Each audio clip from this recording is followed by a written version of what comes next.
স্বাগতম এখন দুপুরের আয়োজনে। পুরো আয়োজনে আপনাদের সাথে আছি আমি ইসরাত মুক্তি এবং আমি তন্ময় কুমার রায়।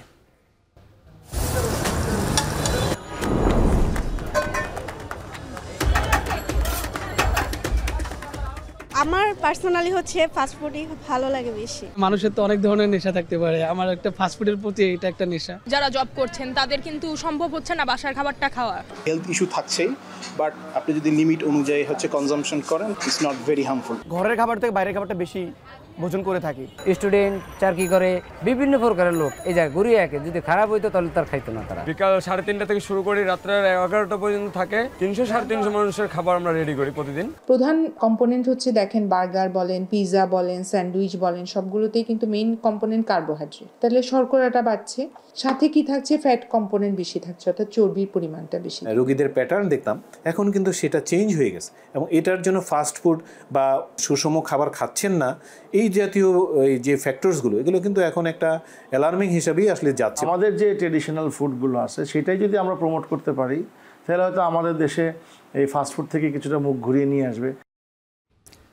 চটজলদি খাবার হিসেবে মুক্তি সারা দেশে আমরা দেখতে পাই যে ফাস্ট ফুডের একটি ব্যাপক জনপ্রিয়তা রয়েছে এবং অনেকেই কিন্তু বলছিলেন যে তাদের এতটাই আসলে ফাস্ট ফুডগুলো ভালো লাগে যে তাদের নেশায় পরিণত হয়ে গেছে এই ফাস্টফুড। হয়তোবা তারা এটি একেবারেই মজার ছলে বলছিলেন, কিন্তু আমরা যদি বলি দেশে ফাস্ট ফুডের যে বাজার, এটি 3 দশক ধরে বিস্তার লাভ করেছে এবং এতে করে গ্রাম এবং শহরের যে রসনা ঐতিহ্য রয়েছে সেটি অনেকটা পাল্টে গেছে।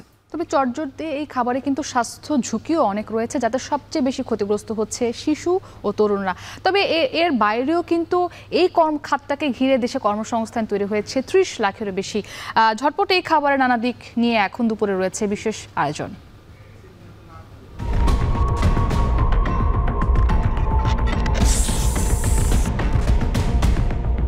আমরা যদি রাসেলস পেপারের ইংরেজি নামটা না বলে বাংলা নামে পরিচিত হতাম, তাহলে এই ভয় ভীতিটা ছড়াতো না। যে কোনো বন্যপ্রাণী ধরা, মারা, বহন করা দণ্ডনীয় অপরাধ। সাপ কিন্তু ইঁদুরকে বিনাশ করে, সেই দিক থেকে সাপ উপকারী। বিষাক্ত সাপের কথা চিন্তা করে আমরা যেন বিষাক্ত নয় এমন সাপগুলোকে যেন নিধন করে না ফেলি। তবে সামাজিক যোগাযোগ মাধ্যমে এখন অন্যতম যে আলোচিত বিষয় সেটি হচ্ছে রাসেলস ভাইপার আতঙ্ক, যেটি গ্রাম থেকে একদম শহর পর্যন্ত ছড়িয়ে গেছে এবং এই গুজবে কান দিয়ে কিন্তু নির্বিচারে সাপ নিধনও চলছে, যার নেতিবাচক প্রভাব পড়ছে কৃষি অর্থনীতিতে। এবং বিশেষজ্ঞ যারা রয়েছেন তাই তারা বলছেন সাপ ধরা ও মারার বিরুদ্ধে আইন প্রয়োগ করাটা এখন একেবারেই সময়ের দাবি হয়ে দাঁড়িয়েছে। মুক্তি, আমরা এখন দুপুরে দর্শক আপনাদের এ নিয়েও জানাবো বিস্তারিত। তবে শুরুতেই জানাতে চাই চটজলদি ও ঝটপট খাবার ফাস্ট ফুডের খবর এবং একই সঙ্গে এর যে স্বাস্থ্য ঝুঁকির কথা আমরা বলছিলাম সেই খবর আপনাদেরকে জানাবো। মুক্তি, আমরা যদি বলি যে চটজলদি এবং যেটি একেবারেই দ্রুত সময়ে তৈরি করা যায়, আমরা কিন্তু এখন বাসা বাড়িতেও দেখা যায় অনেকেই একেবারে তাড়াতাড়ি তৈরি করার জন্য ফাস্টফুডকে বেছে নিয়েছেন। বিশেষ করে শিশু যারা রয়েছেন তাদের কিন্তু এর প্রতি এক ধরনের বিশেষ আকর্ষণও রয়েছে এবং এর প্রভাবে পাল্টে গেছে শহর এবং গ্রামের যে রসনা ঐতিহ্য রয়েছে। সেটি দেখা যায় এখন গ্রামীণ আড্ডাতেও আগে যেখানে মুড়ি থাকতো বা অন্য কোনো খাবার থাকতো, এখন দেখা যায় যে ফাস্টফুডের আধিক্য কিন্তু আমরা দেখতে পাই। দেশের এমন কোনো এলাকা পাওয়া যাবে না যেখানে আসলে ফাস্টফুডের দোকান নেই। আপনি বলছিলেন যে এতে করে স্বাস্থ্য ঝুঁকি তৈরি হয়েছে, যেমন ধরেন যে ক্ষুধা মন্দার কথা আমরা বলতে পারি, আমরা স্থূলতার কথা বলতে পারি এবং একই সঙ্গে দেখা যায় যে কর্মে অবসাদের মতো কিন্তু সমস্যাগুলো কিন্তু দেখা দিচ্ছে। এতে করে অসুখের যে খরচ রয়েছে সেটিও বেড়ে যাচ্ছে অনেক গুণ। তবে এত স্বাস্থ্য ঝুঁকি মাথায় নিয়েও এই খাতে, যেটি আমি একদম শুরুতে বলেছি, কর্মসংস্থান তৈরি হয়েছে দেশে 30 লাখের বেশি। বিশাল একটি খাত কিন্তু এতে বোঝা যাচ্ছে তন্ময়, বিশাল একটি খাতে কর্মসংস্থান তৈরি হয়েছে। তবে রেস্তোরাঁয় খাবারের যে গ্রেডিং যে পদ্ধতিটি সেটি চালুর কথা বলা হলেও ওই প্রক্রিয়া কিন্তু এখনও ধীর গতিতে রয়েছে। এই নিয়ে সহকর্মী তানজিম শাফিন, কাজী মাহফুজ এবং নাসিম শুভর একটি যৌথ প্রতিবেদন রয়েছে, দেখে আসবো।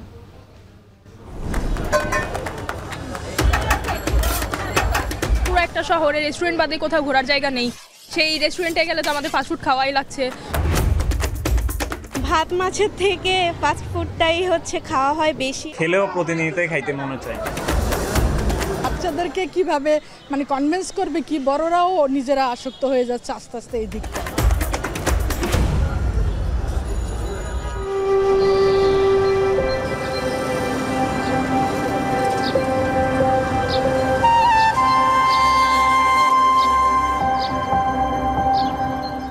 ধানি জমি, গরু বাছুরের চারণভূমি পেরিয়ে চট্টগ্রামের রাউজান উপজেলা।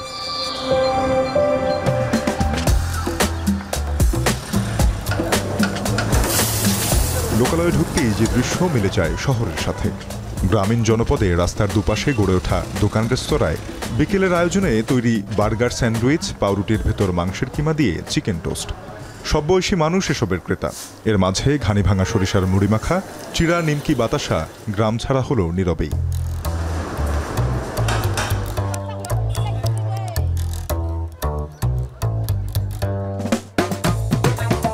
এই গ্রাম থেকে 16 কিলো কেন্দ্রে চট্টগ্রাম মূল নগরীতে ফাস্টফুডের জাল বিস্তৃত হয়েছে 3 দশক ধরে। তা এখন পরিণত হয়েছে অভ্যাসে। একসময় নগরের অভিজাত 2-1টি রেস্টুরেন্টে মিলত এই খাবার। এখন সড়কের পাশ, বিনোদন স্পট, গলির মুখ কিংবা বাসার নিচেও আছে ফাস্টফুডের দোকান। কাজী মাহফুজ ঘুরে দেখেন 16 শহরের বিপ্লব উদ্যানের মতো নগরীর বিভিন্ন পয়েন্ট এখন শুধুই ফাস্টফুডের দখলে। চট্টগ্রাম শহরে অভিজাত ফাস্টফুড রেস্টুরেন্টের সংখ্যা 150টির কাছাকাছি। এর বাইরে মার্কেট কেন্দ্রিক ফুডকোর্ট আর স্ট্রিট ফুড মিলে আরও 500-র মতো দোকান রয়েছে। প্রতিটি দোকানে দৈনিক গড়ে 20,000 টাকা বেচা কেনা হয়। সব মিলিয়ে মাস শেষে চট্টগ্রামে প্রায় 40 কোটি টাকার ফাস্টফুডের বাজার রয়েছে। স্ট্রিট ফুড আছে, থাই ফুড আছে, অ্যারাবিয়ান আছে, মানে এখানে সব রকম ফুড পাওয়া যায়। স্ট্রিট ফুডগুলো এই হেলদির ব্যাপারে, হাইজিনিকের ব্যাপারে কিছু কোয়েশ্চেন থাকে। হেলথ ইস্যু থাকছেই, বাট আপনি যদি লিমিট অনুযায়ী কনজাম্পশন করেন তাহলে আমি বলবো obviously it's not very harmful. বাসায় বসেই ফুড চাই, আমি ফুড পান্ডা অর্ডার করে দিলাম, বা আমি বাজার চাচ্ছি, বাজারও এখন অর্ডার করা যায় অনলাইনে। সো ফুডের ব্যাপারটা অনেকটা এরকম হয়ে গেছে। শর্টকাট কি চাচ্ছি আমি এই মুহূর্তে। একসময় বাংলাদেশে বেকারি পণ্যের জয়কার ওঠে নোয়াখালীর মাইজদি থেকে। জেলার এই ঐতিহ্য এখনও কিছুটা টিকে থাকলেও তার চোখে চোখ রেখে জিতে যাচ্ছে ফাস্টফুড। জেলার 9 উপজেলায় ছোট বড় মিলিয়ে আছে 200-র বেশি ফাস্টফুডের দোকান, যেখানে সকাল থেকে মধ্যরাত অবধি প্রতিদিন বিক্রি 50 থেকে 60 লাখ টাকা। 1 দশক আগেও এখানে 15 থেকে 20টি দোকান ছিল বলে নাসিম শুভকে জানান স্থানীয়রা। দোকানের প্রক্রিয়াজাত খাবার বা ফাস্টফুড স্বাস্থ্য ঝুঁকির কথা জেনেও এসবেই বুঁদ হয়ে গেছে স্কুল কলেজের শিক্ষার্থীরা। মা চাচির হাতের তৈরি পিঠার স্বাদ ভুলে দিন দিন ফাস্টফুডে আসক্ত হচ্ছে নতুন এই প্রজন্ম। কিছু আইটেম আছে যেগুলা খেলেও প্রতিনিয়তই খাইতে মনে চায়, তাই এগুলা খাওয়ার।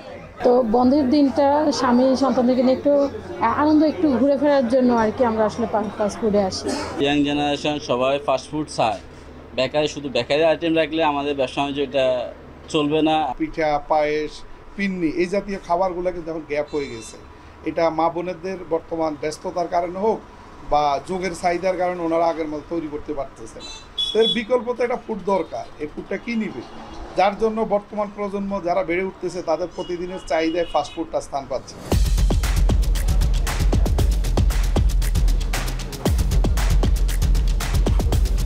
ফাস্টফুডের যে জাদু পুরো দেশকে আচ্ছন্ন করেছে তার বাজিকর ঢাকা। রাজধানী ঢাকায় প্রথম ফাস্টফুড এসেছিল বেকারির কাজঘরে। অলিম্পিয়ার হ্যামবার্গার, ফ্রেঞ্চ ও সুইস বেকারির হাত ধরে এসেছিল বার্গার, হটডগ। 4 দশক ধরে সুইস বেকারি সুনামের সঙ্গে ব্যবসা করে আসছে। তাদের কাজঘরে যুগের সাথে তাল মিলিয়ে শোভা পাচ্ছে নতুন নতুন ফাস্টফুড। ও হ্যাঁ, আইসক্রিম এনেছিল ক্যান্ডি ফ্লস, আর প্রথম ফ্রেঞ্চ ফ্রাই ভাজা হয় আমেরিকান বার্গারে।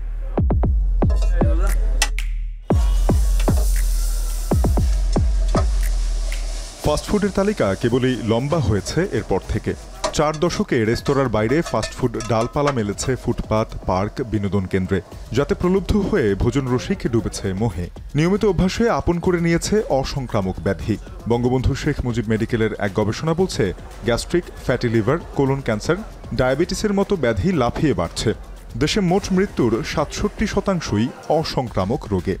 বিএসএমএমইউ এর পৃথক এক গবেষণায় পাওয়া যায় ফাস্টফুডে ক্ষতিকর উপাদানের উচ্চ মাত্রা।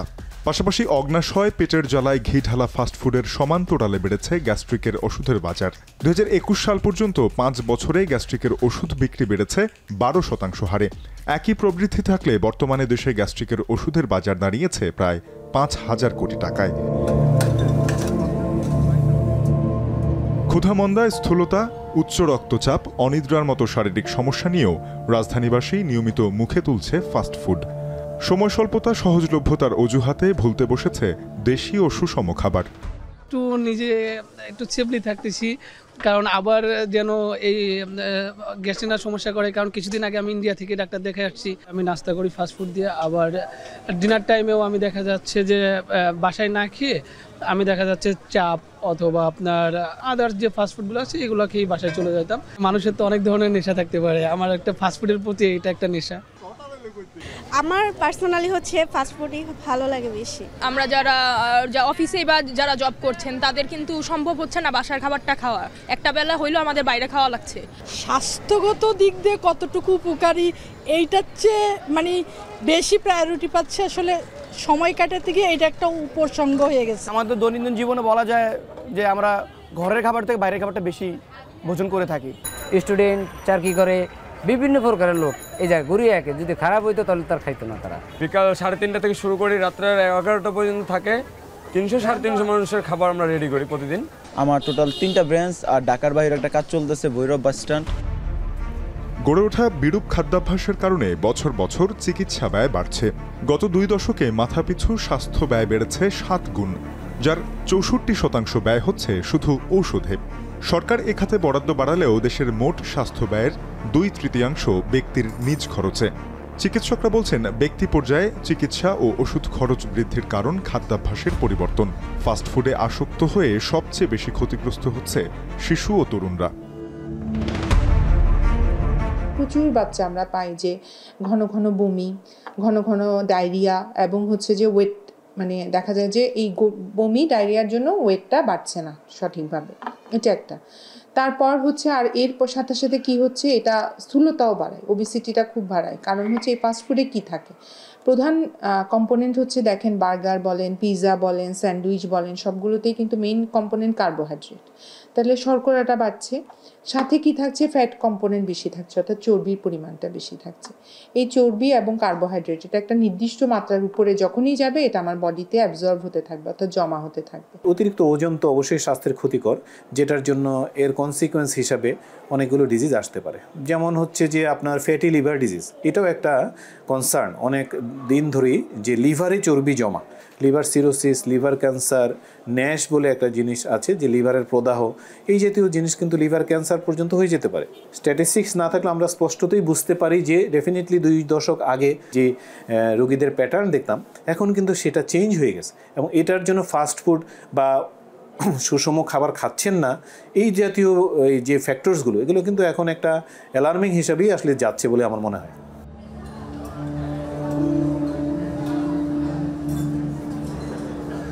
তবে এসব স্বাস্থ্য ঝুঁকি মাথায় নিয়েও ফাস্টফুডকে কেন্দ্র করে যে রেস্টুরেন্ট ব্যবসার প্রসার ঘটেছে তাতে প্রায় 30 লাখ মানুষের রুটি রুজির ব্যবস্থা হয়েছে বলে দাবি বাংলাদেশ রেস্তোরাঁ মালিক সমিতির। 2010-এর পর এই সেবা খাতে 12 লাখ নতুন কর্মসংস্থান হয়েছে। বিবিএসের সবশেষ হালনাগাদ বলছে 11 বছরের ব্যবধানে দেশের রেস্টুরেন্টের সংখ্যা 2,75,000 থেকে 4,36,000-এ পৌঁছেছে। এ খাতে বছরে বিক্রি 38,000 কোটি টাকা, যা জিডিপির 1% কিছু বেশি। নিরাপদ খাদ্য কর্তৃপক্ষ 2018-19 অর্থবছর থেকে রেস্তোরাঁয় খাবারে গ্রেডিং চালু করলেও তা সীমাবদ্ধ ভালো রেস্তোরাঁর মধ্যেই।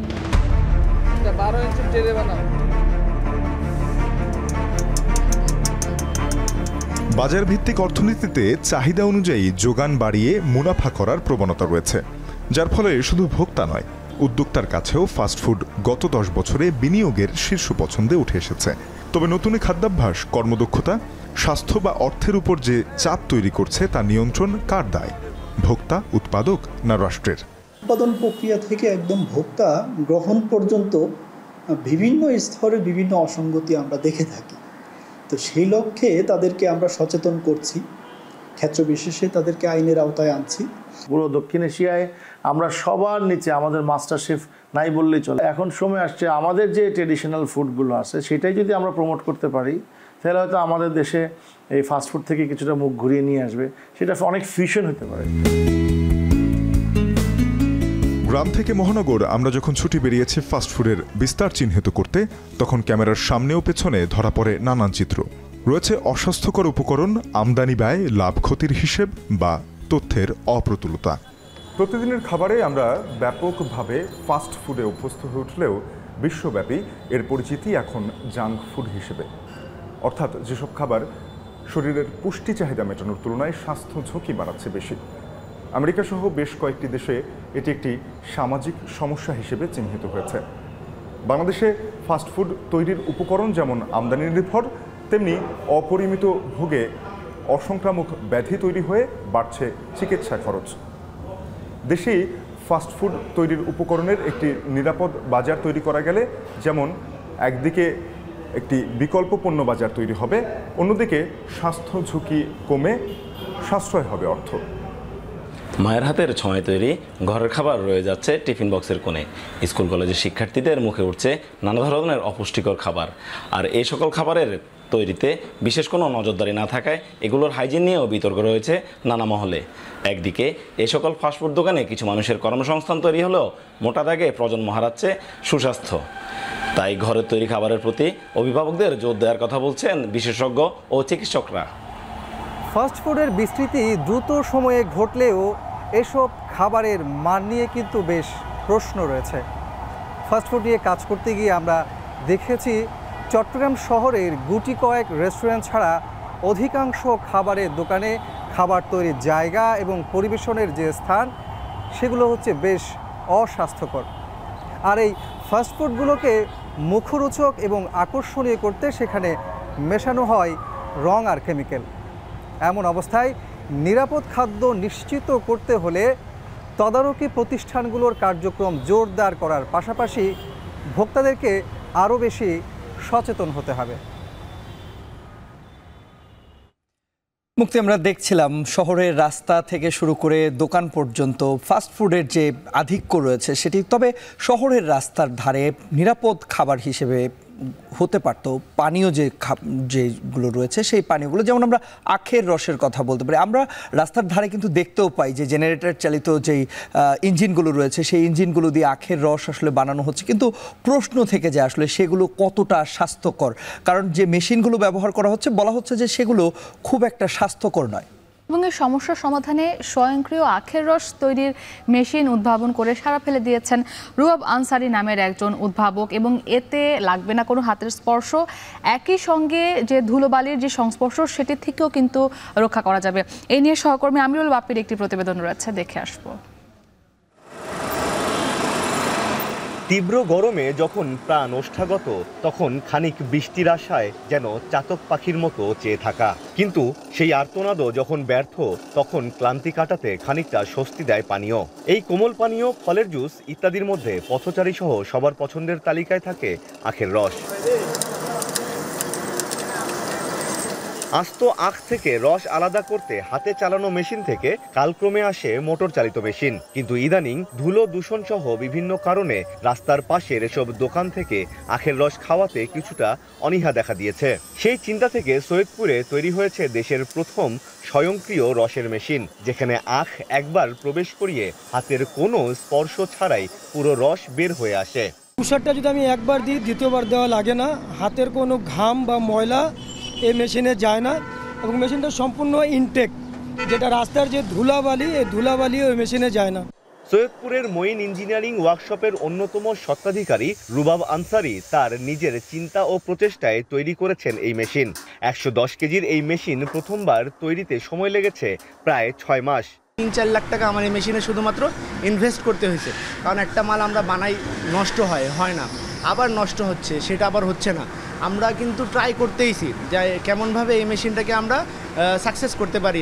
মেশিনে ব্যবহৃত 6টি রোলার তৈরি করতে হয়েছে বারবার, পিনিয়ামগুলো বানাতে হয়েছে নিখুঁতভাবে। এর সাথে ডিজিটাল মিটার যোগ করা হয়েছে রোলারের ঘূর্ণন নিয়ন্ত্রণ করার জন্য। সঠিক লোড নিরূপণের জন্য মোটরের অ্যাম্পিয়ার পরিবর্তন করতে হয়েছে বারবার। তবে শেষ পর্যন্ত নতুন কিছু উদ্ভাবনের আনন্দ ভুলিয়ে দিয়েছে সব কষ্ট। প্রথম মেশিনে 6 মাসের পরিশ্রম থাকলেও এখন একটা মেশিন বানাতে 3 থেকে 4 দিন লাগে।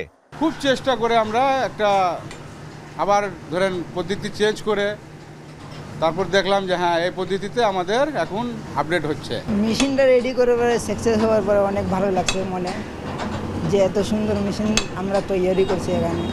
পরীক্ষামূলকভাবে সৈয়দপুরে একটি মেশিন বাজারজাত করার পর সামাজিক যোগাযোগ মাধ্যমে সে খবর ছড়িয়ে পড়ে সারা দেশে। এখন প্রতি 4 দিনে একটি করে নতুন মেশিনের অর্ডার পাচ্ছে প্রতিষ্ঠানটি। এক একটি মেশিনের দাম পড়ছে 65 থেকে 75 হাজার টাকা। শুধু আখের রসের মেশিনই নয়, খড় কাটা, ফিড মেশিন সহ বিভিন্ন কৃষি সহায়ক মেশিন আধুনিকায়নের কাজ করছেন রুবাব আনসারী। বেসরকারি বিশ্ববিদ্যালয় থেকে পড়াশোনা করা এই উদ্ভাবক তার পুরো মনোযোগ দিয়েছেন আধুনিকায়নের মাধ্যমে আমদানি নির্ভরতা কমিয়ে দেশের অর্থ সাশ্রয়ে। তবে গবেষণার পথে বাধা হয়ে দাঁড়িয়েছে অর্থের যোগান। আমরা শুধুমাত্র দেখে সেটাকে সুন্দরভাবে রিসার্চ করে সেটা আমরা তৈরি করতেছি নতুনভাবে। এইটাই আমি বলতে চাই যে যদি এই কপিরিয়াটা যদি সরাই দেওয়া যেত তাহলে কিন্তু অনেক ভালো হতো, এবং এটা কিন্তু আমাদের গর্ব ভাইয়া যে আমরা এটা এখানে তৈরি করতে পারতেছি। একটা মেশিন একবার দেখলেই আমরা তৈরি করে দিতে পারি যে কোনো মেশিন। রুবাবের মতো উদ্ভাবকদের সহযোগিতার জন্য এগিয়ে আসতে চায় প্রশাসন। কোন পদ্ধতিতে সহযোগিতা করা যায় এ নিয়ে ঊর্ধ্বতন কর্তৃপক্ষের সাথে আলোচনা করে ঠিক করা হবে কর্মপরিকল্পনা। তিনি ব্যক্তিগতভাবেও যদি মেশিনটি বানাচ্ছেন তো এটি আসলে সারা বাংলাদেশে ছড়িয়ে পড়া দরকার। ইভেন সরকারিভাবে যদি সহায়তার সুযোগ আমাদের কাছে আসে বা আমাদের কাছে যদি তারা আবেদন জানায়, আমরা এটা মন্ত্রণালয়কে জানাতে পারি। নীলফামারীর সৈয়দপুরে 4 শতাধিক হালকা প্রকৌশল শিল্প কারখানা থাকলেও হাতে গোনা কয়েকটি প্রতিষ্ঠান কাজ করছে মেশিনের আধুনিকায়ন নিয়ে।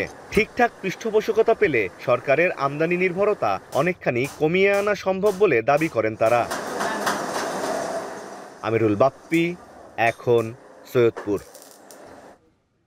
সপ্তাহ ব্যবধানে রাজধানীর বাজারে বেড়েছে শাক ও সবজির দাম, বেড়েছে সব ধরনের মাছের দামও, তবে কমেছে ডিমের দাম আর স্থিতিশীল মাংসের বাজার।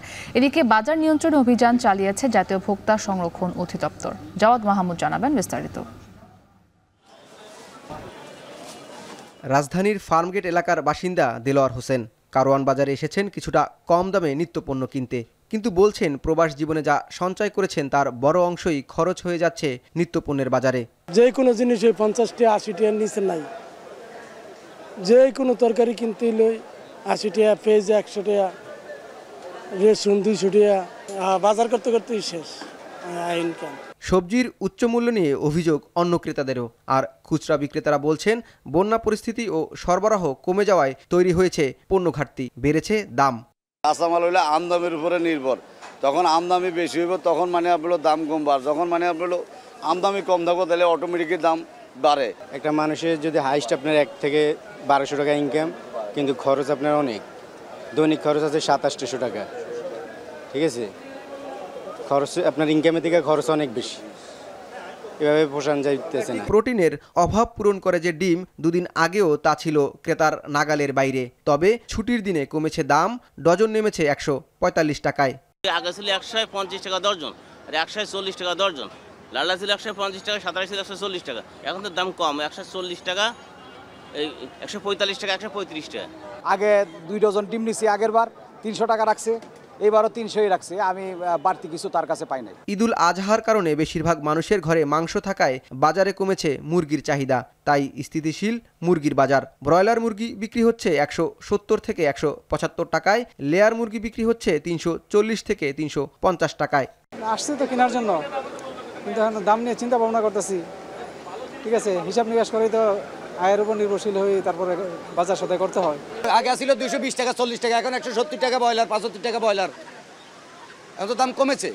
মাংসের বাজারে চাপ কমলেও চাপ বেড়েছে মাছের বাজারে, আর তার প্রভাবে বেড়েছে দাম, যদিও বিক্রেতারা অজুহাত দিচ্ছেন সরবরাহ কমার।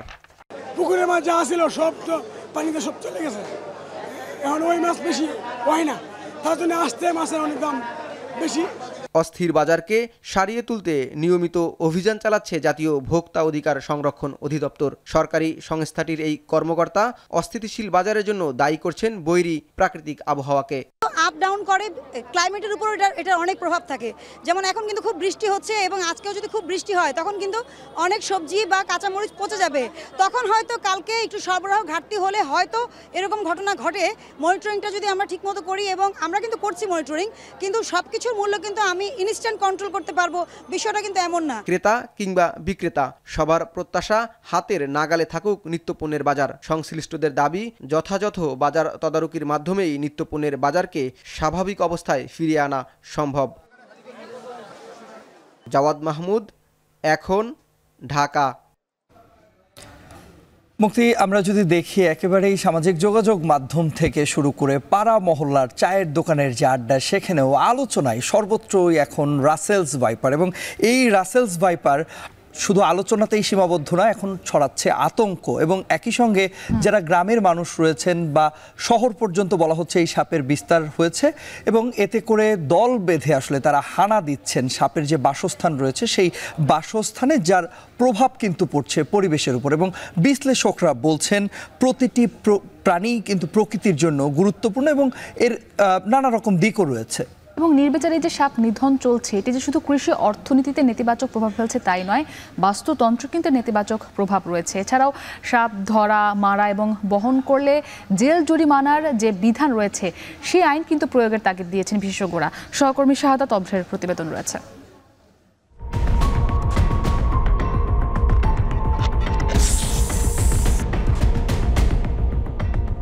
রাসেলস ভাইপারের আতঙ্ক গ্রাম ছাড়িয়ে পৌঁছে গেছে শহরে। যে সাপ দেয়ালে উঠতে পারে না, সে সাপের আতঙ্ক উঁচু ভবনের অনেক বাসিন্দাদের মনে।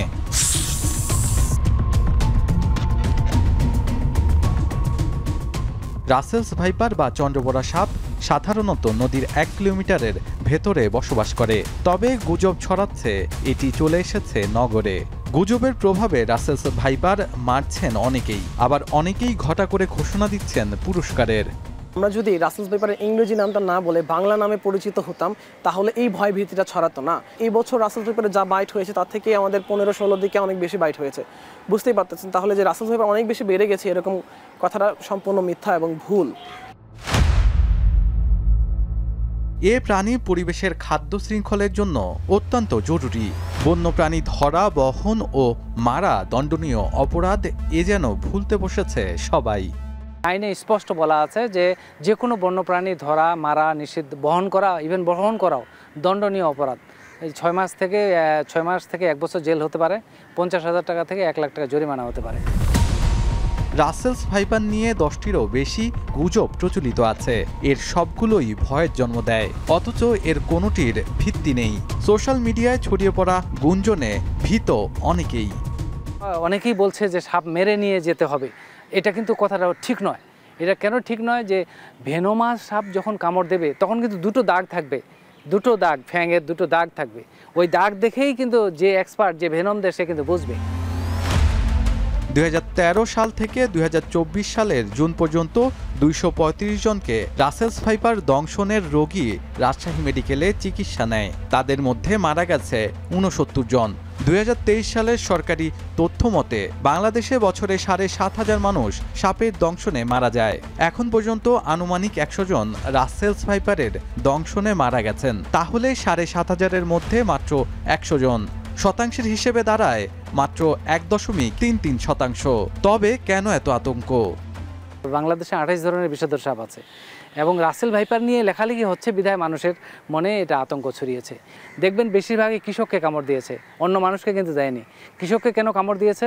কারণ কৃষকরা হলো ওই যে ধান খেতে কাজ করে, যে ওই যে বাদাম খেতে কাজ করে, এবং ওরা খড়কুটো নাড়াচাড়া করে, এবং হাত লেগেছে অথবা পা লেগেছে ওর গায়ের সাথে, তারপরেই কিন্তু সে কামড় দেয়। নানা জায়গায় রাসেলস ভাইপার সন্দেহে মারা হচ্ছে সাপ, যার বেশিরভাগই বিষহীন ও কৃষির জন্য উপকারী। আবার কেউ কেউ ফেসবুক পেজ ও গ্রুপে আগের ছবি এবং ভারতের ছবি দিয়ে পোস্ট করে আতঙ্ক ছড়াচ্ছেন। এই ভাইরাল হওয়া ভিডিওতে নেই রাসেলস ভাইপার, এটি একটি অজগর সাপ। এমন নানা ছবি ও ভিডিওর মাধ্যমে সাধারণ মানুষের মধ্যে ছড়ানো হচ্ছে ভয়। বাংলাদেশে রাসেলস ভাইপার অ্যান্টিভেনম নাই, কিন্তু সত্য কথা হচ্ছে রাসেলস ভাইপার সহ যত বিষধর সাপ বাংলাদেশে পাওয়া যায় সবার অ্যান্টিভেনম বাংলাদেশের প্রায় সব হাসপাতালে মজুদ আছে। অন্য ৮-১০টা সাপের মতোই এই সাপ। তাই সোশ্যাল মিডিয়ায় গুজবে কান না দিয়ে সচেতন হওয়ার পরামর্শ বিশেষজ্ঞদের। কি এমন হয়ে গেল যে পপুলেশন এত বাড়ে গেল, ঢাকাও রাসেল ভাইপার চলে আসলো, এটা প্রোপাগান্ডা ছাড়া আর কিছু না। দিন দিন প্রাণীহীন হয়ে পড়ছে আমাদের দেশ, আর হুমকির মুখে পড়ছে পরিবেশ। ঠিক এই সময়ে এসে গুজবের মুখে নানা ধরনের সাপ নিধনের প্রতিযোগিতায় নেমেছে আমাদের সাধারণ মানুষ, যার ফলে পরবর্তীতে পরিবেশের উপর উপড়ে আসবে নানা ধরনের বিরূপ প্রভাব, এমনটাই শঙ্কা করছেন বিশ্লেষকরা। বর্তমানে ইঁদুর নষ্ট করে 30% ফসল। কৃষি বিশেষজ্ঞরা বলছেন অতিরিক্ত সাপ নিধন বাড়লে ইঁদুরের উৎপাতও বাড়বে, ক্ষতির মুখে পড়বে কৃষক ও কৃষি অর্থনীতি। ইঁদুর তাড়ানোর জন্য অনেক সময় ইঁদুর নাশক আমরা ব্যবহার করি, কিন্তু সাপ কিন্তু ইঁদুরকে বিনাশ করে। সেই দিক থেকে সাপ উপকারী। তো অনেকগুলো সাপ আছে বিষাক্ত, অনেকগুলো সাপ আছে বিষাক্ত নয়। কাজে বিষাক্ত সাপের কথা চিন্তা করে আমরা যেন যেই বিষাক্ত নয় এমন সাপগুলোকে যেন নিধন করে না ফেলি। 11,000 কোটি টাকার ক্ষতি হয় প্রতি বছর আমাদের দেশের শুধুমাত্র ইঁদুরের জন্য। এখন আমরা যদি সব সাপ নিধন করে ফেলি তাহলে ইঁদুর যারা কন্ট্রোল করতো তারা আর নাই, তাহলে ইঁদুরের সংখ্যাটা প্রচুর ভালো। বাংলাদেশে রাসেলস ভাইপারের চেয়েও বিষধর সাপ রয়েছে আরও 5 থেকে 6টি। এছাড়াও বিশ্বের সেরা 30টি বিষধর সাপের তালিকায়ও নেই এই সাপটি। তাই আতঙ্কিত না হয়ে সচেতন হওয়ার পরামর্শ দিচ্ছেন বিশেষজ্ঞরা। শাহাদাত অভ্র, এখন, ঢাকা। এরই মধ্য দিয়ে সময় হলো একটা ছোট্ট বিরতিতে যাবার। ফিরছি একটু পর, সাথেই থাকুন।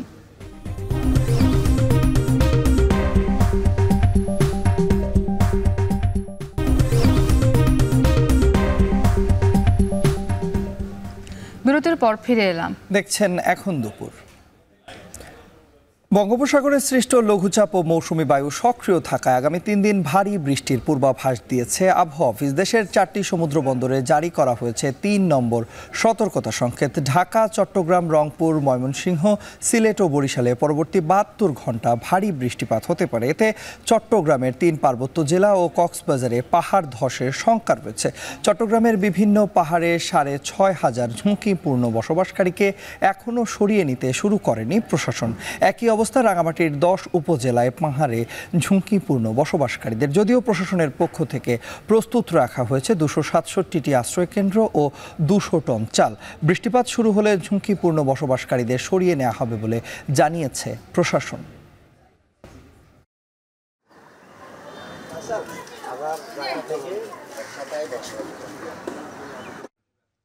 তিস্তায় পানি কখনো বাড়ছে আবার কখনো কমছে। পানির এমন ওঠানামায় থামছে না ভাঙন। মূল স্রোত বাম তীর ঘেঁষে প্রবাহিত হওয়ায় রাজারহাট উপজেলার 4টি গ্রাম ভাঙনের কবলে পড়েছে। এ অবস্থায় পানি উন্নয়ন বোর্ড মাত্র 200 মিটার এলাকায় বালি ভর্তি জিও ব্যাগ ফেলে পরিস্থিতি সামাল দিতে চেষ্টা করছে। তিস্তাপাড়ের কালীর মেলা গ্রাম থেকে আরও জানিয়েছেন মমিনুল ইসলাম মঞ্জু। তিস্তা নদীর পানি কখনো কমছে কখনো বাড়ছে। আবার দ্বিতীয় দফায় তিস্তা নদীর পানি কাউনিয়া পয়েন্টে বিপদসীমা অতিক্রম করলেও আজকে কিন্তু কিছুটা কমে এসেছে, কিন্তু ভাঙন কমছে না। এখানকার যে অধিবাসীরা জানিয়েছেন যে রামহরি, চতরা, কালীর মেলা এবং যে দাঁড়িয়ার পাড় এই গ্রামগুলো আছে, এখানে 2 কিলোমিটার এলাকা জুড়ে তিস্তা কিন্তু ভেঙেই চলেছে। তো এই ভাঙন থেকে কিন্তু তারা রক্ষা পাচ্ছেন না। এই অবস্থায় পানি উন্নয়ন বোর্ড 200 মিটার এলাকায় বালি ভর্তি জিও ব্যাগ ফেলছেন ভাঙন ঠেকানোর জন্য। বাকি এলাকাগুলো কিন্তু এখনও অরক্ষিতই রয়ে গেছে এবং সেখানকার মানুষরা এখন দুশ্চিন্তায় দিন কাটাচ্ছেন। আমাদের কুড়িগ্রাম জেলায় যে পরিধি সেটি হলো 40 কিলোমিটার, তার মধ্যে মাত্র 1.5 কিলোমিটারে স্থায়ী প্রতিরক্ষা কাজ রয়েছে। আসলে পুরোটাই বাকি যে অংশ তার পুরোটাই কিন্তু অরক্ষিত। যেখানে যখন ভাঙন শুরু হয় সেখানেই দ্রুত কিছু বালির বস্তা ফেলা হয়, আর মূলত সেটি শেষ পর্যন্ত এই এলাকার মানুষের উপকারে আসে না। তবে পানি উন্নয়ন বোর্ড বলছে যে তারা স্থায়ী প্রতিরক্ষা কাজের জন্য 3 দফায় কাজটি করার জন্য তারা এখন সমীক্ষা চালাচ্ছেন। পরিস্থিতি এইভাবে থাকলেও মূলত তিস্তাপাড়ের মানুষের চোখে এখন ঘুম নেই, কারণ তারা প্রতিনিয়ত ভাঙনের শিকার হচ্ছে। নদীতে যখন পানি বাড়ে তখনও তাদের ভাঙনের শিকার হতে হয়, যখন পানি কমে তখনও তাদের ভাঙনের শিকার হতে হয়। এই হচ্ছে কুড়িগ্রামের তিস্তা পাড় থেকে ভাঙনের সর্বশেষ পরিস্থিতি।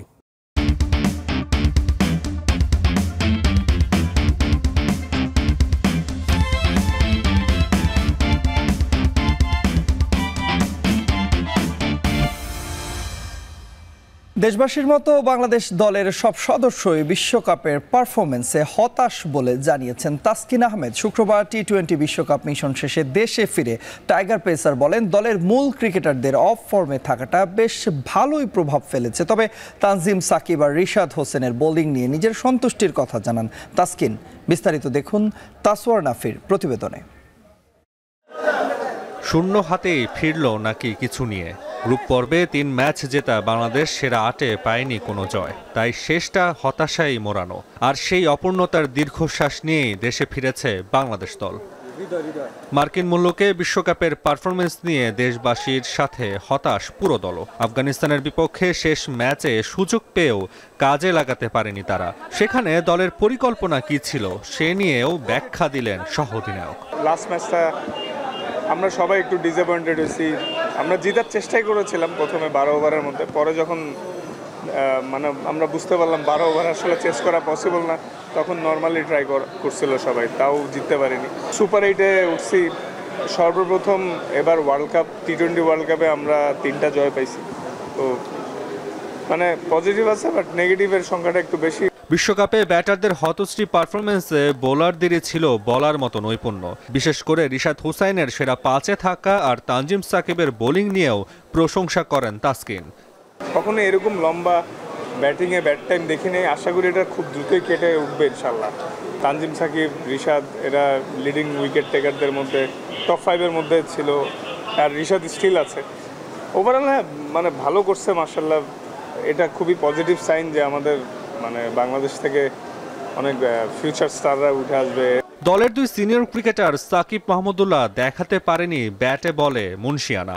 তাদের এমন নিষ্প্রভতা দলে বেশ প্রভাব পড়েছে বলে জানান টাইগার পেসার। এই 2জন সিনিয়র খেলোয়াড়ের অফ ফর্ম আমাদের দলে, তারা অফ ফর্মে না থাকে অবশ্যই আমাদের ইফেক্ট পড়েছে, কিন্তু মাঠের বাইরে ইফেক্ট পড়ে না, কারণ মাঠের বাইরে তারা সবসময় গুড টিম ম্যান। আল্লাহর রহমতে এই যে 47 দিনের মতো একসাথে ছিলাম, সবার বিহেভিয়ার খুব ভালো ছিল, সবাই একসাথে ছিলাম। এই অফ দ্য ফিল্ডে সব তো ঠিকই ছিল, কিন্তু আসলে টিমের ওয়ান অফ দ্য কি প্লেয়াররা অফ ফর্মে থাকলে ওই টিমের প্রবলেম হওয়াটাই স্বাভাবিক। শুক্রবার দল ফিরলেও ফেরেনি লিটন সৌম্য। এছাড়া সাকিব আল হাসানও ছিলেন না টিমের সাথে। তাসওয়ার নাফি, এখন, ঢাকা।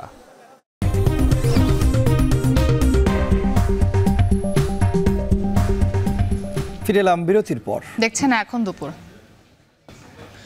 চট্টগ্রামের রিয়াজউদ্দিন বাজারে আগুন লেগে মারা গেছেন 3 জন, আহত আরও 2। গতরাত 1:30টায় 8তলা মার্কেটের 2য় তলায় বৈদ্যুতিক শর্ট সার্কিট থেকে আগুনের সূত্রপাত ঘটে।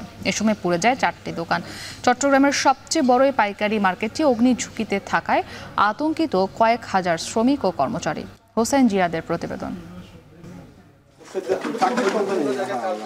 আগুনের লেলিহান শিখায় পুড়ে ছাই পুরো দোকানের সব মালামাল। রাত প্রায় 1:30টায় চট্টগ্রামের রিয়াজউদ্দিন বাজারের মোহাম্মদিয়া মার্কেটের 2য় তলায় ব্রাদার্স টেলিকমে আগুন লাগে, যা ছড়িয়ে পড়ে পাশের রিদওয়ান মার্কেট ও বাহার মার্কেটে। একেবারেই পুড়ে যায় 4টি দোকান, ক্ষয়ক্ষতি হয় আরও কয়েকটি। স্থানীয়রা জানায়, বৃহস্পতিবার মধ্যরাতে ব্রাদার্স টেলিকম নামের বন্ধ দোকান থেকে ধোঁয়া বের হতে দেখেন তারা। মোবাইল অ্যাক্সেসরিজ দোকান হওয়ায় আগুন দ্রুত আশেপাশে ছড়িয়ে পড়ে। খবর পেয়ে ফায়ার সার্ভিসের 8টি ইউনিট এসে আগুন নেভানোর কাজ শুরু করে। আমাদের বলে ওই সাবিকুলের এখানে আগুন ধরছে একটা বড় দোকানে। তো বড় দোকান বলতে এখানে একটা বড় দোকান আছে, যে এটা ব্রাদার্স, আমরা বুঝে গেছি এটা ব্রাদার্স। তখন আমরা তাড়াহুড়া করে হই হুল্লোড় করে ওই ফায়ার সার্ভিসকে খবর দিতে বলি। ফায়ার সার্ভিস যখন খবর দিছে 10-15 মিনিটের পর চলে আসছে। রাত 1:30টার পর তো ঠিক 4টা পর্যন্ত একটা অরাজক অবস্থা। আর বাজারে থেকে আল্লাহ রব্বুল আলামিন রহমত আছে, কিন্তু তারা সেফ রেখে আর মহিলা খুব মারাত্মকভাবে আহত আছে, বাচ্চাও খুব আহত আছে, চিকিৎসাধীন আছে। 8তলা মার্কেটের 2তলা পর্যন্ত 150টির মতো দোকানপাট, 3য় ও 4র্থ তলায় গোডাউন, 5ম তলা থেকে উপরে আবাসিক ভবন, যেখানে দোকানের কয়েকশো শ্রমিক কর্মচারী থাকেন। এ সময় রুমে ধোঁয়ায় দম বন্ধ হয়ে মৃত্যু হয় 3 জনের। এদের একজন রেদওয়ান, অন্যজন শাহেদ, 3য় জনের নাম জানা যায়নি। আহত হন এক নারীসহ 2 জন। কিভাবে মারা গেছে? আগুন লাগছে, ওর মতন বাইরে হইতে পারে না। আমি ওটার সাথে সাথে এটা একজন দেখছি সাথে বসে আছে মরে এরকম করে, আরেকজন আমি আমার ছেলেকে দেখছি বাথরুমে। প্রায় 4 ঘন্টার চেষ্টার পর ভোর 5:30টার দিকে আগুন নিয়ন্ত্রণে আসে। বৈদ্যুতিক শর্ট সার্কিট থেকে এই আগুন লাগতে পারে বলে প্রাথমিকভাবে ধারণা করছে ফায়ার সার্ভিস। মানে ভেন্টিলেশন কোনো সিস্টেম নাই, যার জন্য আমাদের খুব একটা চ্যালেঞ্জিং হইতেছে। এই চ্যালেঞ্জিং অপেক্ষা করে দিয়েও আমরা আল্লাহর রহমতে একটা দোকান বেশি খরচ হয়েছে, আর বাকি দোকানগুলো সামান্য ক্ষতিগ্রস্ত হয়েছে। তো সেইরকম যেরকম হওয়ার ইচ্ছা ছিল সেরকম আমরা করতে দেইনি, আল্লাহ আমাদের সহায় করছে। রিয়াজউদ্দিন বাজারে ছোট বড় 110টি মার্কেট, যেখানে কাজ করেন প্রায় 10,000 শ্রমিক। মার্কেটগুলো আগুনের ভয়াবহ ঝুঁকিতে থাকায় শঙ্কায় আছেন সবাই। এগুলো অত্যন্ত ঝুঁকিপূর্ণ মার্কেট, এক হিসেবে এগুলো মার্কেট কমিটি থেকে এবং তামাকুণ্ডেল বণিক সমিতি থেকে উদ্যোগ নেওয়া দরকার। এগুলো অগ্নিবাপক, এগুলো নিষ্কাশন করার জন্য, এগুলো নিবানোর জন্য কিছু কাজ করা এবং এর সরঞ্জাম রাখা উচিত। ফায়ার সার্ভিস এসে যে আগুন নিভাবে ওই মানে ইয়ারটুকু নাই, পথটুকু না, আপনারা সেটা দেখছেন। এখানে আসলে আগুন লাগলে সবচাইতে বড় সমস্যা হয়ে যায় আগুন নিবানোর ইয়াটা নিয়ে। চট্টগ্রামে 2 বর্গ কিলোমিটার এলাকা জুড়ে অবস্থিত রিয়াজউদ্দিন বাজার, যেটি চট্টগ্রামের সবচেয়ে বড় পাইকারি ও খুচরা মার্কেট। হুসাইন জিয়াদ, এখন চট্টগ্রাম। সময় হলো আরও একটা বিরতিতে যাবার। ফিরছি একটু পর, সাথেই থাকুন।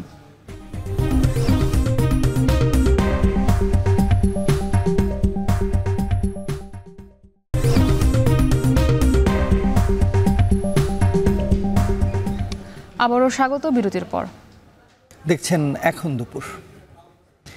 এবারে জানাবো আন্তর্জাতিক অঙ্গনের খবর। ট্রাম্পের একের পর এক মিথ্যা আর বাইডেনের থেমে থেমে জবাব দেওয়ার মধ্য দিয়ে শেষ হলো 2024 সালের প্রেসিডেন্ট নির্বাচনের বিতর্কে বারবারই ইউক্রেন ও গাজা ইস্যু, পররাষ্ট্রনীতি আর দেশের অর্থনীতি নিয়ে বাইডেনের ব্যর্থতা প্রমাণ করতে চেয়েছেন ট্রাম্প। তবে ধীর গতিতে হলেও সব প্রশ্নের উত্তর দিয়ে বাইডেন বলছেন তার আমলেই যুক্তরাষ্ট্রের অর্থনীতির সবচেয়ে ভালো অবস্থানে আছে। আরও জানাচ্ছেন ঈশিতা ব্রহ্ম।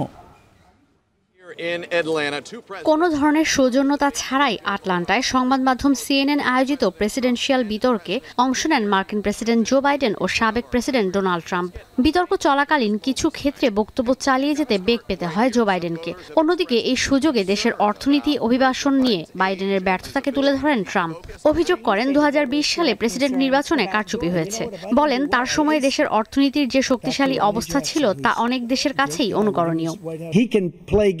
With NATO is because I got them to put up hundreds of billions of dollars. I said, and he's right about this, I said, no, I'm not going to support NATO if you don't pay. They asked me that question, would you guard us against Russia, at a very secret meeting of the 28 states at that time, nations at that time. And I said, no, if you don't pay, I won't do that. And you know what happened? তবে বিতর্কে কিছু মিথ্যার আশ্রয় নেন Trump. Biden 4 গুণ কর হার বাড়াতে চেয়েছেন বলে অভিযোগ করেন তিনি, অথচ সাম্প্রতিক বাজেটে কর বাড়ানোর কোনো বিষয় ছিল না, উল্টো ছিল কর কমানোর প্রস্তাব। তিনি দাবি করেন বাইডেনের আমলে যুক্তরাষ্ট্র সবচেয়ে বেশি ঋণগ্রস্ত। কিছু মিথ্যার আশ্রয় নেন বাইডেনও। তিনি বলেন তার সময় যুক্তরাষ্ট্র মেক্সিকো সীমান্ত দিয়ে অভিবাসন প্রত্যাশী আসার হার কমেছে, তবে সরেজমিনে দেখা গেছে এই সংখ্যা বেড়েছে। বাইডেন আরও বলেন তার আমলে কোনো মার্কিন সেনার প্রাণ যায়নি, কিন্তু চলতি বছরের জানুয়ারি আর 2021 সালের আগস্টে জর্ডান আর আফগানিস্তানে হামলায় মার্কিন সেনা নিহতের ঘটনা ঘটেছে। Billions and billions of dollars came flowing in the next day and the next months. বিতর্কে ইউক্রেনকে সামরিক সহায়তা দেওয়ার কড়া সমালোচনা করে ট্রাম্প দাবি করেন বাইডেন তৃতীয় বিশ্বযুদ্ধের দিকে নিয়ে যাচ্ছে বিশ্বকে। বলেন 6 জানুয়ারি ক্যাপিটল হিলে দাঙ্গার জন্য তিনি দায়ী নন। ট্রাম্প দাবি করেন ন্যাটোতে প্রায় 100% অর্থ দেয় বাইডেন প্রশাসন, যদিও ন্যাটোতে যুক্তরাষ্ট্রের অর্থায়ন 71%। ট্রাম্পের বক্তব্যের চরম বিরোধিতা করেন মার্কিন president Joe Biden. The only person on this stage is a convicted felon is the man I'm looking at right now. And the fact of the matter is, what he's telling you is simply not true. The fact is that there was no effort on his part to stop what was going on. up on Capitol Hill, and all those people, every one of those who were convicted. বিতর্কে Trump দাবি করেন তার সময়ে চীনের সঙ্গে এত বাণিজ্য ঘাটতি যুক্তরাষ্ট্রের ছিল না যেটা এখন হয়েছে। বিতর্ক দেখা দর্শকদের বেশিরভাগই বলেন বিতর্কে জিতেছেন ট্রাম্প। ট্রাম্পের প্রতিপক্ষ হিসেবে বাইডেনের ধীরগতির কারণে অনেক ডেমোক্রেটরাই চিন্তিত নির্বাচনের ভবিষ্যৎ নিয়ে। এই বিতর্কের পর ভাইস প্রেসিডেন্ট কামালা হ্যারিস বলেন বাইডেনের বিতর্কের পারফরমেন্স বিবেচনা না করে দেশের জন্য তিনি কি করেছেন সেদিকে নজর দেওয়া প্রয়োজন ভোটারদের। ৫ নভেম্বর দেশটিতে অনুষ্ঠিত হবে প্রেসিডেন্ট নির্বাচন। এর আগে ১০ সেপ্টেম্বর দ্বিতীয়বারের মতো বিতর্কে অংশ নেবেন ডেমোক্রেট আর রিপাবলিকান দুই নেতা। ঈশিতা ব্রহ্ম, এখন বিশ্ব। এই ছিল এখন দুপুরের আয়োজনে। এখন টেলিভিশন ওয়েবসাইটে দেখতে ভিজিট করুন www.ekon.tv। এখন টেলিভিশনে প্রচারিত প্রতিবেদন ফেসবুকে দেখতে ভিজিট করুন facebook.com/tv.ekon এবং একই সঙ্গে টেলিভিশন সেটের পাশাপাশি ইউটিউবে এখন টেলিভিশন দেখতে ভিজিট করুন youtube.com/c/ekontv।